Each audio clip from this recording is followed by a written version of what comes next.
Hostel नहीं गया ना, इसीलिए इतना बिगड़ गया है। अगली बार बदतमीजी करी, सीधा हॉस्टल भेज देंगे। एक बार हॉस्टल जाओगे, अकल ठिकाने आ जाएगी। हॉस्टल भेज देंगे तब पता चलेगा, हॉस्टल जाओगे एकदम सुधर के आओगे।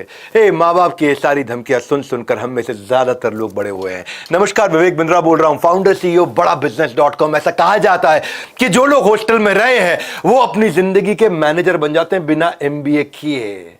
वेदर यू लव इट और यू हेट इट, पर जो हॉस्टल में रहा है वो अग्री करेगा, वो उसकी जिंदगी का अनफॉरगेटेबल मोमेंट्स रहे हैं उसकी लाइफ के। हॉस्टल की एक डेफिनेशन भी है, house of student to enjoy life. हाँ, HOSTEL, house of student to enjoy life. हाँ, मैं अभी रिसेंटली सैनिक स्कूल कुंजपुरा गया था, मैं CDS अंबाला गया था, मैं अभी राय स्कूल ऑफ स्पोर्ट्स सोनीपत गया था। मैं कई हॉस्टल्स में होकर के आया पिछले कुछ दिनों में, और मेरे मन में ये इंस्पिरेशन आया, मैं school life versus hostel life, क्या किया जाए, बच्चों को हॉस्टल भेजे या नहीं भेजे, किन चीजों का ध्यान रखें, कैसे हॉस्टल भेजें। वैसे कहते हैं कि तेरी आदत इस तरह लगी है, मैं हॉस्टल में पढ़ा हूं ना, तेरी आदत इस तरह लगी है कि तारीफ जितनी भी करूं कम है, तारीफ जितनी भी करूं कम है, सोच कर हॉस्टल वाली जिंदगी दिल खुश और आंखें नम है।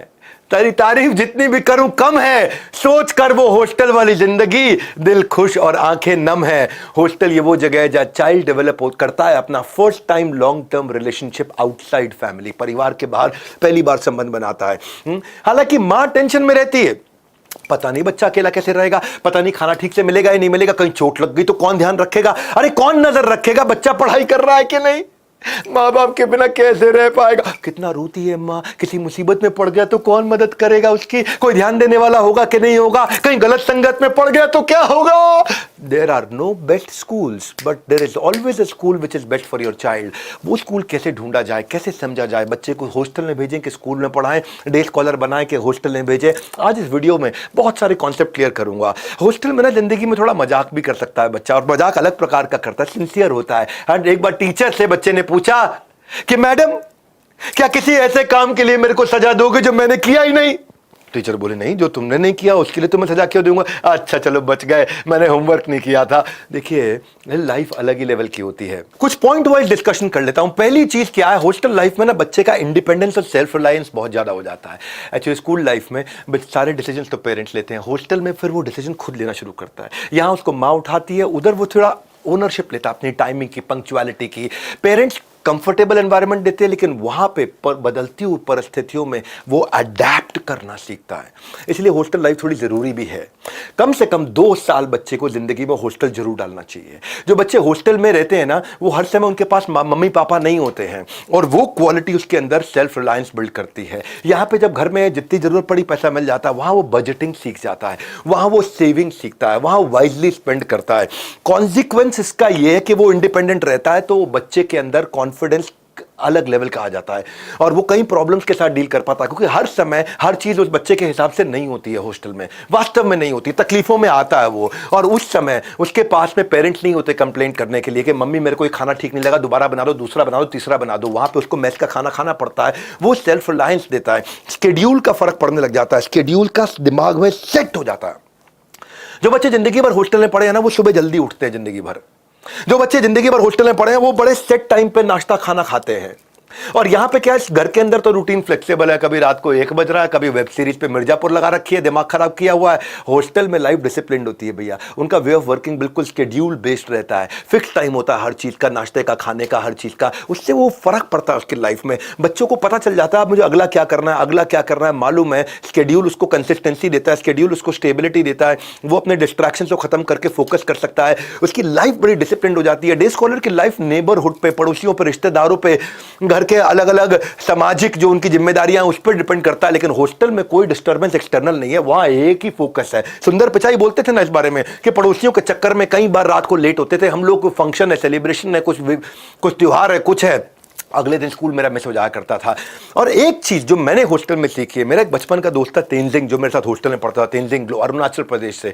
अभी मैं अपने भाई की शादी में गया था, और वो भाई की जब शादी में मैं गया गुवाहाटी, तो तेनजिंग भी अरुणाचल प्रदेश से गुवाहाटी आया था। वो मेरे बचपन का दोस्त था, और हमने काफी टाइम साथ में दिया। मैं कुछ फोटोग्राफ भी शेयर कर देता हूँ यहाँ पे। क्या कहना चाहता हूँ, क्रॉस कल्चरल एक्सपोजर मिल जाता है आपको। जो है बच्चे को बाजू के शर्मा जी, वर्मा जी, या हो सकता है तिवारी जी मिल सकते हैं, लेकिन अगर हॉस्टल लाइफ में उसको देश भर की कंट्री के अलग अलग कल्चर के लोग मिलते हैं, क्योंकि भारत जो है ना वो एक देश नहीं, एक कॉन्टिनेंट है। भारत अपने आप में एक अलग दुनिया है। भारत के अंदर 9 मेजर धर्म है, 28 से ज्यादा राज्य हैं और 19,500 डायलेक्ट हैं। डायलेक्ट मतलब एक भाषा का, सब भाषा को डायलेक्ट बोलते हैं एक तरह से। तो हॉस्टल एक फिट प्लेटफॉर्म है जहां पर उसको अपॉर्चुनिटी मिलती है अलग अलग कल्चर से, जो उसके कल्चर के बाहर के लोग हैं उनसे सीखने को, उनके साथ मील शेयर करने के लिए, उनके साथ झूले पे बरसात में आराम से बाहर बैठते हुए गप मारते वक्त वो नए नए कल्चर को सीखता है। अलग अलग प्रकार के बच्चे हैं वहां पे। वहां हरियाणा का बच्चा भी होगा, पंजाबी भी होगा, पाजी किद्दा, और वहां इलाहाबाद का लड़का भी होगा, अरे कहां बतिया रहे हो भैया, थोड़ा आप बैठिए। तो अलग अलग प्रकार के लोगों से मिलेगा, एक्सपोजर मिलेगा उसको इंटरैक्ट करने का, कोलैबोरेट करने का, डाइवर्स ग्रुप के अंदर। अलग ही लाइफ है, स्टैंडर्डाइज लाइफ है। बच्चे को 2 साल हॉस्टल जरूर भेजना चाहिए। कैसे हॉस्टल, पूरी तरह समझिए बात को। डे स्कॉलर जो है ना, वो उसके पास हर प्रकार के लोग होते हैं, आसपास दोस्त होते हैं, कि अमीर दोस्त होते हैं, वो उनसे इनसिक्योर इंफीरियर फील करता है उन रिच दोस्तों से। लेकिन हॉस्टल की लाइफ स्टैंडर्डाइज्ड है, इक्वालिटी है, एक जैसे कपड़े सारे पहनेंगे, they are treating each other very equally. अगर आप मूवी स्टार के बच्चे हैं या किसी आईटी वर्कर के बच्चे हैं, लाइफ सिंपल और स्टैंडर्डाइज्ड एक जैसी है। तो वहां पे आप लॉन्ग टर्म रिलेशनशिप बिल्ड करते हो। भगवान कृष्ण त्रिलोकीनाथ सर्वलोक महेश्वरम, वो भी हॉस्टल में पढ़े थे। वो कहां गुरुकुल में रहे, सांदीपनी मुनि, गुरु सांदीपनी मुनि के आश्रम में रहे और वहां उनके दोस्त बने। कौन? सुदामा। आज जीवन में पहली बार किसी को मित्र बनाने का आनंद पाया है मित्र। दोनों बाद में सेपरेट हो गए। सुदामा अपनी जिंदगी जी रहे, ये त्रिलोकीनाथ सर्वलोक महेश्वरम द्वारकाधीश द्वारका धाम में रह रहे थे। और जब पता चला कि कौन आ रहे हैं, चक्रवर्ती सम्राट आ रहे हैं, नहीं, गरीब ब्राह्मण सुदामा आ रहा है, तो भगवान भागते हुए गए अपने महल से बाहर, उनको हाथ पकड़ के लेके आए, अपने राज सिंहासन में बिठा के उनके पांव धोए। और उनके पांव धोने के बाद रुक्मिणी भी जो थी वो भी ईर्ष्या करने लग गई, ऐसे कौन आ गए जिनको भगवान पंखा कर रहे हैं यहां बिठा के और 56 भोग खिला रहे हैं। ये है हॉस्टल लाइफ। ये हॉस्टल लाइफ की दोस्ती होती है, अलग ही लेवल की दोस्ती होती है, रिलेशनशिप जिंदगी भर रहते हैं। और फिर एक चीज मैंने हमेशा देखी है, स्कूल लाइफ के अंदर बस में, ट्रैफिक जैम में, बस को पकड़ने में और फिर ट्रैवलिंग में बहुत टाइम वेस्ट होता है। हॉस्टल में क्या, हॉस्टल के कमरे से निकले सीधा स्कूल की बिल्डिंग में पहुंच गए, तो वहां पे कम्यूटिंग ईजी है, प्रॉक्सिमिटी मतलब बिल्कुल बाजू में है। कहते हैं ना, जब बेटर हो जाती है प्रॉक्सिमिटी, ऑटोमेटिकली आ जाती है बेहतर प्रोडक्टिविटी। तो ये बेनिफिट है डे स्कॉलर के जो है ना। मैं ये कहूंगा कि ऐसा नहीं है कि हॉस्टल लाइफ ही बेस्ट है, हॉस्टल लाइफ में गड़बड़े भी बहुत होती हैं। स्कूल लाइफ में पेरेंट्स को हर रोज का अपडेट मिल जाता है, लेकिन हॉस्टल में तो अपडेट आपको बिल्कुल रेगुलर बेसिस पे, मंथली क्वार्टरली बेसिस पे मिलता है। घर में बच्चे को घर का खाना खिला देते हो, वहां मेस का खाना, और कई बार मेस कॉन्ट्रैक्चुअल कुक खाना बना रहे हैं, तो उनके अंदर वो दिल में प्रेम नहीं होता जो माँ का प्रेम होता है। तो हॉस्टल लाइफ के भी नुकसान है। हाँ, स्कूल लाइफ के अंदर बच्चा सेफ रहता है, हॉस्टल लाइफ में कभी कभी थोड़ा अनसेफ भी हो सकता है। लेकिन अगर इन चीजों का ध्यान रख के अगर आप स्कूल तय करेंगे, अपना हॉस्टल तय करेंगे, तो फिर इन चीजों का ध्यान रख करके आपको 2 साल कम से कम बच्चे को हॉस्टल में भेज के उसके कॉन्फिडेंस को बड़ा करना चाहिए। क्योंकि देखो, स्कूल लाइफ के अंदर ना जो स्पोर्ट्स एक्टिविटीज होती हैं वो हफ्ते में 1 घंटे होती है, पर अगर हॉस्टल में आप जाओगे, मैं अभी रिसेंटली एक स्कूल में गया था, अंबाला में, मेरे क्लाइंट है, उन्हीं का स्कूल है, उसको हम लोग बिल्ड कर रहे हैं, उसको हम लोग ट्रेन कंसल्ट कर रहे हैं। और मैंने उनके स्कूल में देखा, वहाँ 365 दिन की एक्टिविटीज चल रही हैं। स्विमिंग भी हो रहा है, एनसीसी भी हो रहा है, हॉर्स राइडिंग भी हो रहा है, कराटे भी हो रहा है। हफ्ते में 1 दिन 1 घंटा खेलने कूदने से सेहत नहीं बनती है। एक्स्ट्रा करिकुलर एक्टिविटी का बेनिफिट ही अलग लेवल का होता है। सोशल स्किल और ओवरऑल पर्सनैलिटी जो बच्चे की बिल्ड होती है, जो सोशल डेवलपमेंट बिल्ड होता है, क्योंकि face to face communication technology के गैजेट के जमाने में खत्म हो गया है। एक्स्ट्रा करिकुलर एक्टिविटी देंगी जीवन को नए आयाम, आत्मविश्वास से लेकर लीडरशिप क्वालिटी तक सब बाद में आएंगी काम। क्योंकि देखो, हॉर्स राइडिंग जो है ना, वो आप नहीं करा पाओगे शहर में, आप अपने मोहल्ले में हॉर्स राइडिंग नहीं करा पाओगे। यहां अगर अच्छे हॉस्टल में हॉर्स राइडिंग होती है, ट्रेंड हॉर्सेस और एक्सपर्ट हॉर्स राइडर्स हो वहां पे, तो बच्चे को ना बैलेंस और कोऑर्डिनेशन सीखने को मिलता है। क्योंकि उससे जो उसका कोर है, ये पेट को कोर बोलते हैं। मेरा पेट थोड़ा कम हो गया है, इसके ऊपर बताऊंगा कैसे कम किया, पर वो जो कोर होता है वो मजबूत बनता है, उसकी ब्रीदिंग मजबूत होती है, उसके रिफ्लेक्सेस अच्छे होते हैं, वो फोकस बिल्ड करता है, बैलेंस बनाता है जब वो हॉर्स राइडिंग करता है। मेरे पास अपना स्विमिंग पूल भी है। मैं स्विमिंग पूल, हर आदमी कहां बना सकता है अपना, हर आदमी के पास स्विमिंग पूल की सुविधा नहीं है। गांव मोहल्ले में तो बिल्कुल, गांव में देखोगे तो भैंस के तालाब के अंदर ही बच्चा घुसता है अंदर। लेकिन अगर हॉस्टल में, इनके हॉस्टल जब मैं गया तो वहाँ देखा मैंने कि करियर डिफेंस के अंदर उन्होंने शावर क्यूबिकल बनाए, चेंजिंग रूम बनाए, वाटर फिल्ट्रेशन प्लांट लगा दिया, एक्सपर्ट कोच है, बिल्कुल हाइजीनिक कर दिया है। तो इससे ऑक्सीजन जब जाता है ना ब्रेन के अंदर, ब्लड फ्लो इंप्रूव होता है, जिंदगी बदल जाती है भाई साहब, कार्डियोवैस्कुलर हेल्थ बढ़ती है, पेट उसका डाइजेशन, लंग कैपेसिटी बदल जाती है स्विमिंग करने से। सबसे बढ़िया बात है, नींद बड़ी प्यारी आती है बच्चे को। जिम फिटनेस में weight training, cardio, functional, CrossFit करेगा, वो स्नूकर, टेबल टेनिस खेलता है, मसल डेवलपमेंट करता है, मेंटल स्ट्रेस खत्म होता है, आइडियल वेट बनाता है बच्चा, अपना मेमोरी और ब्रेन फंक्शन बढ़िया करता है। और मैंने ये देखा, मैं अभी सैनिक स्कूल कुंजपुरा गया था, मैं राइस स्कूल ऑफ स्पोर्ट्स, मेरा बचपन से सपना था स्कूल में जाने का, एडमिशन लेने का, राइस स्कूल ऑफ स्पोर्ट्स। मैं वहाँ सेमिनार देने गया था, तो मैं बिल्कुल पूरा स्कूल डिटेल में घूमा। मैं जब ये करियर डिफेंस स्कूल गया, ये स्कूल का नाम ही इन्होंने सर रखा CDS। यहाँ से सबसे ज़्यादा बच्चे इंडियन आर्मी में जा रहे हैं। इन्होंने फीस बड़ी कम रखी है, NCC की ट्रेनिंग कराई यहाँ पे। तो करियर डिफेंस में मैंने क्या देखा, कंपलसरी ट्रेनिंग रखी इन्होंने सारे सबको NCC की। उससे डिसिप्लिन, कैरेक्टर और स्पिरिट ऑफ एडवेंचर बच्चा सीखता है। उसको इंटरव्यू ट्रेनिंग बचपन से सिखाने लग जाते हैं, SSB की, NDA की। NDA होता है ना आपका, डिफेंस के लिए तैयारी होती है। तो बच्चे का स्ट्रेस, एंग्जाइटी अपने आप ही रियल इंटरव्यू से पहले ही खत्म हो जाता है, क्योंकि उसको पहले ट्रेनिंग दे दी जाती है। उसको इंटरव्यू मॉक सेशन पहले ही करा देते हैं, बॉडी लैंग्वेज उसकी प्रिपेयर हो जाती है, लीडरशिप मैनेजमेंट ट्रेनिंग होती है उसकी। हॉस्टल लाइफ में 2 साल बच्चे को जरूर डालना चाहिए। अगर वहाँ पे लीडरशिप मैनेजमेंट ट्रेनिंग हो रही है, एंटरप्रेन्योरशिप की भी ट्रेनिंग हो रही है, तो उसको भगवद गीता सिखाई जा रही है, स्पिरिचुअल हीरो बना देते हैं उसको। क्योंकि अगर हॉस्टल अच्छा होगा तो परफॉर्मेंस ट्रैकिंग आप कर पाओगे।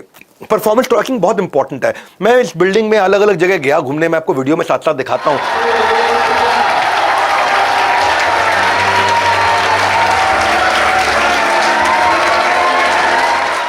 नॉर्मली स्कूल में तो पेरेंट टीचर मीटिंग होती है 3 महीने में एक बार। अब अच्छा अगर हॉस्टल हो तो वहां पे daily activity report, weekly academic report सब पेरेंट्स को चले जाएगी। बच्चा बिगड़ ही नहीं सकता उससे। आपकी सारी ऑनलाइन रिपोर्ट आपको अगर मिल जाए मोबाइल एप्लीकेशन पे, ऑटोमेटिक नोटिफिकेशन आ जाए, सारे एग्जाम्स के भी आ जाए, पॉकेट मनी का हिसाब किताब भी समझ में आ जाए, बच्चा कितना कहाँ पे खर्च कर रहा है, वो बीमार हो जाए तो इंजरी, इलनेस, उसका ट्रीटमेंट, उसकी मेडिसिन, उस सबका भी नोटिफिकेशन आ जाए। तो जब मैंने CDS के फाउंडर से बातचीत किया तो मैंने कहा कि अगर हमने ये मोबाइल एप्लीकेशन टेक्नोलॉजी को अच्छा किया, इन्होंने किया, इतना अमेजिंग कर दिया कि पेरेंट्स को ऐसा लगता है कि बच्चा उनके पास ही रह रहा है, और रोज की रोज करना शुरू कर दिया। कितने सारे अच्छे हॉस्टल है, आपके इलाके में भी अच्छे हॉस्टल होंगे। मैं बताता हूँ, उसमें गोल ओरिएंटेशन जो है ना, जो डे स्कॉलर होता है, उसको बेसिकली क्या है, साल में 2 बड़े एग्जाम होते हैं, हाफ ईयरली फाइनल, और बीच में कुछ ट्रेडिशनल फॉर्मेट में पढ़ाई होती रहती है, ट्रेडिशनल फॉर्मेट में एग्जाम होते हैं।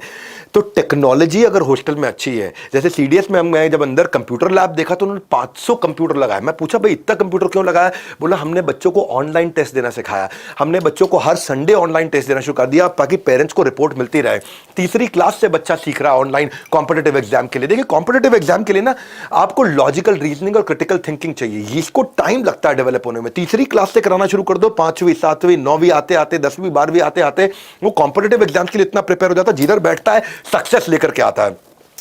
आप देखो पता क्या है, ये तैयारी पहले से चाहिए। You don't practice until you get right, practice until you can't get wrong. मतलब उतनी तैयारी कर लो कि तुमसे गलती ना हो सके, क्योंकि जो आसानी से आता है ना, जो आसानी से मिलता है वो टिकेगा नहीं, और जो टिकेगा वो आसानी से मिलेगा नहीं। जो आसानी से आता है वो टिकेगा नहीं, और जो टिकेगा वो आसानी से मिलेगा नहीं। इसलिए ये बच्चे को 3री क्लास से ट्रेनिंग शुरू करते हैं, ताकि 12वीं तक आते आते उसको टेक्नोलॉजी इतनी सिखा देते हैं, कोडिंग इतनी सिखा देते हैं, कंपलसरी कर दिया स्कूल के अंदर। मैं तो आपके लिए ताली बजाना चाहता हूं। मैं करियर डिफेंस स्कूल, मैं बहुत सारे हॉस्टल्स में गया, मैं खुद भी हॉस्टल में रहा हूं। मैं जिस हॉस्टल में रहा मैं वो रेकमेंड करता, लेकिन वो बंद हो गया क्योंकि कर्नल वड़ैच वहां हुआ करते थे, उनका देहांत हो गया। बहरहाल जब मैं स्कूल में गया तो मैंने देखा भाई नॉर्मली स्कूल के अंदर कोडिंग जो है 11वीं क्लास में एक ऑप्शनल सब्जेक्ट होता है, वहां जाके आप C++, प्रोग्रामिंग, जावा सब सीखते हो। इन्होंने क्या किया, इन्होंने 5वीं क्लास 3री क्लास से बच्चे को कंपलसरी प्रोग्रामिंग, लैंग्वेज ट्रेनिंग, उसको टेक्नोलॉजी का ट्रेनिंग देना शुरू कर दिया। और इससे क्या हुआ भाई, उसको वो आगे चल के 12वीं के बाद मेरे को बहुत सारे बच्चे ऐसे मिले जो कह रहे हैं कि वो 30-40 हज़ार रुपये फ्रीलांसिंग से ही कमा रहे हैं, पेरेंट्स पे बर्डन नहीं बने। क्यों? क्योंकि सॉफ्टवेयर डेवलपमेंट सीख गए, वेबसाइट डिजाइनिंग सीख गए, मोबाइल ऐप डेवलपमेंट सीख गए, वीडियो क्रिएशन, एडिटिंग सीख गए। ये सब चीजें अगर टेक्नोलॉजी बच्चा सीख सके हॉस्टल में 365 दिन अगर वो एंगेज रहे, क्योंकि हॉस्टल में एक रूल क्या बनाया हमने, ये मेरे लीडरशिप फंड के पार्टिसिपेंट हैं इसलिए मैं इनकी तारीफ थोड़ा ज्यादा भी इसलिए करना चाहता हूं क्योंकि हम इनकी ग्रोथ को, इनकी प्रोग्रेस को मॉनिटर कर रहे थे। तो टेक्नोलॉजी सिखाने से 365 दिन का मॉड्यूल रख लेते, बच्चा जब चाहे छुट्टी लेकर के आ जाए, लेकिन स्कूल 365 दिन चलेगा, हॉस्टल 365 दिन चलेगा। वहां पे हम उसको जमीन से जोड़ेंगे बच्चे को। तो हमने एक नई चीज ऐड कराई इनसे बात करके, और ऑर्गेनिक फार्मिंग भी। भाई डे स्कॉलर जो है ना, बच्चा घर पे खाना खाता है या कैंटीन का खाना खाता है, लेकिन इस स्कूल के अंदर बच्चा ऑर्गेनिक खाना खाएगा, और न केवल खाएगा, वही उगाएगा, वही गाय का दूध निकालेगा भी, वही फल सब्जी भी उगाएगा। उससे बच्चा नेचर से कनेक्ट होता है, क्योंकि वो खुद भी खेती करना सीखने लग जाता है। और फाइनली मेरे विचार में आप जिस भी हॉस्टल में भेजना चाहो, उस हॉस्टल के अंदर आप स्टूडेंट टीचर रेशियो जरूर चेक कर लो। गवर्नमेंट स्कूल में स्टूडेंट टीचर रेशियो बच्चों पे एक टीचर होता है। अच्छा प्राइवेट स्कूल हो, बहुत एक्सपेंसिव प्राइवेट स्कूल हो, तो वह 15-20 बच्चों पे एक टीचर होता है। पर यहां पे हमने क्या किया, उसको आज मैं आपको बधाई देता हूं, करियर डिफेंस स्कूल, आपने 10 बच्चों पे एक टीचर लगा दिया। अगर 10 बच्चों पे एक टीचर लगा दिया तो बच्चा कहीं फिसल के जा ही नहीं सकता। टीचर के पास एक अपॉर्चुनिटी है कि वो बच्चे के इंटरेस्ट में डीप डाइव करे और बच्चे के इंटरेस्ट को समझे। जितनी बड़ी क्लास हो ना, टीचर का ध्यान केवल फ्रंट बेंचर पे रहता है, और जो पीछे के बच्चे हैं बेचारे, उनको अटेंशन मिलता नहीं, वो अपना पीछे मजे मार रहे हैं, अपना ड्राइंग कर रहे हैं, वहां पे हीरोइनों की फोटो में ड्रॉ कर रहे हैं। और फिर इसके अलावा इंग्लिश, अगर क्योंकि ये इनकी फीस बहुत कम है, तो फीस कम होने से या किसी भी ऐसे हॉस्टल में भेजोगे जहाँ पे फीस बहुत कम है, तो गांव के बच्चे आते हैं। गांव के बच्चे आते हैं तो अपनी मदर टंग में बात करते हैं। नॉर्मली स्कूल के अंदर जो है ना, डे स्कॉलर को होगा तो उसमें इंग्लिश एक पीरियड होता है। यहाँ पे क्या है, इंग्लिश को ज़िंदगी बना दिया इन्होंने कि भाई क्या, इंग्लिश को अटमोस्ट इंपॉर्टेंट देके इंग्लिश लैब बना दी है। क्योंकि जो Tier 3 शहर से बच्चा आएगा, अगर आप महंगे हॉस्टल में डाल रहे हैं तो वहाँ पर भी यही कल्चर होगा, लेकिन अगर आप सस्ते हॉस्टल में अपने बच्चे को डालोगे कभी भी, तो वहाँ पर जैसे गांव का बच्चा आएगा, रे के करे दियों के धर के आत, तो उनका ना बिल्कुल आपको लैंग्वेज लगेगा मदर टंग, उनका जो मदर टंग इन्फ्लुएंस होता है, MTI जिसको बोलते हैं। तो ये लोगों ने क्या किया, कंपलसरी इंग्लिश मोटिवेशनल मूवीज दिखानी शुरू करी, इंग्लिश को मेन लैंग्वेज बना दिया। इंग्लिश ना इंटरनेट की भाषा बन चुका है आज दुनिया की ग्लोबल इंटरनेट भाषा। आप कहीं सफल नहीं हो सकते अगर आपको हिंदी के अलावा अंग्रेजी नहीं आती हो तो फिर जो है बच्चे के अंदर एक बेटर प्राइड, एक सेल्फ कॉन्फिडेंस आता है कि बचपन से पटर पटर बढ़िया अंग्रेजी भी सीख जाता है, हिंदी के साथ साथ अपनी मातृभाषा के साथ साथ।